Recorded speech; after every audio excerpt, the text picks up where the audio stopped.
sides. So let's go to our legal panel right now to talk more about this. It's weird being on the other side of this. I've been talking about this case since the beginning, but I'm joined by former federal prosecutor Neama Rahmani and Joshua Ritter, criminal defense attorney, former prosecutor and host of the Courtroom Confidential podcast. Great to have you both here. Neama, I'll start with you. You think the prosecution made their case because from witnesses saying they were in genuine fear for their lives to a defense expert saying Penny's hold wasn't the cause of death, there were times that I was wondering, why was this case even brought? What do you think? Jesse, I'm as pro-prosecution as they come, but this is a very difficult case for the state. Like you said, strong self-defense argument, a very sympathetic defendant. You have witnesses who are testifying that they were in fear of their lives.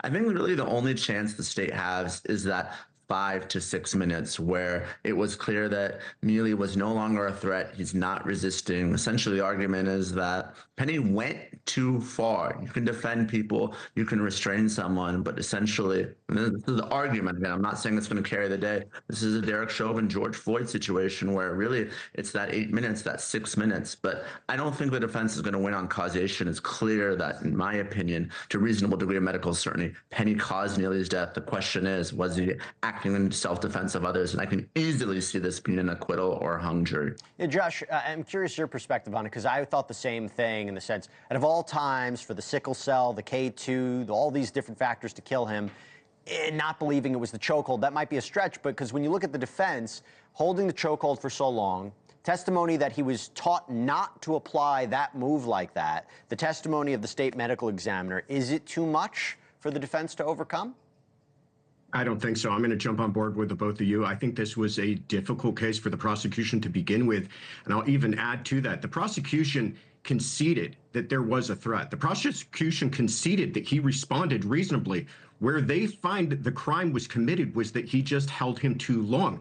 He held him for 5 to 6 minutes, but it's not even the 5 to 6 minutes they have a problem with. It's the last 1 to 2 minutes that they felt was too long. And in that 1 to 2 minutes, they believe that that's what led to his death. And in those 1 to 2 minutes, he was being unreasonable and therefore now what? Responsible for manslaughter?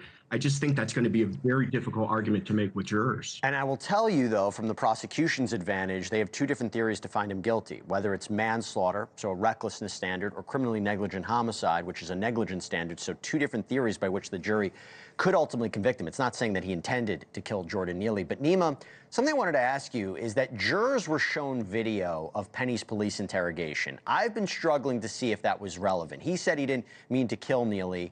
They put it in for a reason. What was that reason? How relevant was it for the prosecution's case? And that actually potentially helped the defense, because here's someone who basically got at his whole story through that police interrogation. And normally in self-defense cases, the conventional wisdom is the defendant needs to take the stand, testify, be subject to a rigorous cross-examination. But when the state puts in this video in their case in chief, it's potentially a problem unless it is a very good video for the state. And I don't think it was. So I sort of question how this case was handled as well. Yeah, what he said in that interrogation was almost very consistent with what other witnesses had said what was happening on that train. But Josh, he didn't take the stand in his own defense. Is that going to hurt him? Did the jurors want to hear him, hear his side of the case? I think the jurors wanted to hear him. I think they did want to hear from him. I think he should have taken the stand. I don't know if it will hurt his case because, like you both pointed out, in that interrogation, he basically says everything he would have testified to. But in a case like this, where it almost all comes down to what was going through Daniel Penny's in those moments, I think it probably would have been a good move to say that in front of the jurors. But defense attorneys are going to play it safe. They may have felt like they had gained a lot of ground with the prosecution's case, and with the prosecution putting on that interview, they may have felt like, let's not take the chance. It seems like we all kind of agree maybe this is not the strongest case for the prosecution. Let's see if we agree about this. I want to switch gears. Neama, I want to talk about the Menendez brothers case. So, have you heard of it? I'm sure you have. So the judge postponed resentencing, okay, to give the new DA, Nathan Hochman, more time to review this.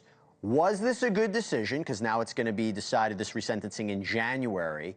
Do you think that means that Nathan Hochman is going to disagree with the former DA, George Gascon, who said these two brothers should be released, they should be resentenced to a lower charge, and ultimately they would be released?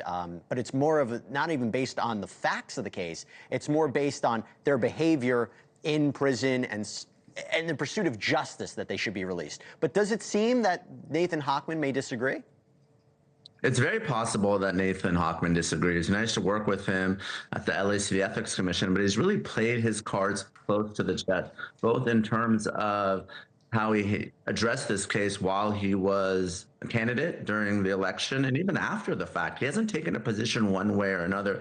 And we're really in sort of uncharted legal waters here. I know the defense here has said that once Gascon initiated this resentencing request, Hochman has to honor it. I'm not sure that's necessarily the state of the law. I know the judge is actually considering it because he already heard witness testimony and is going to apparently hear a day or two of full witness testimony in this case. So it's going to be interesting to see what Hochman does, and if he tries to pull it back, what legal effect that has on this case.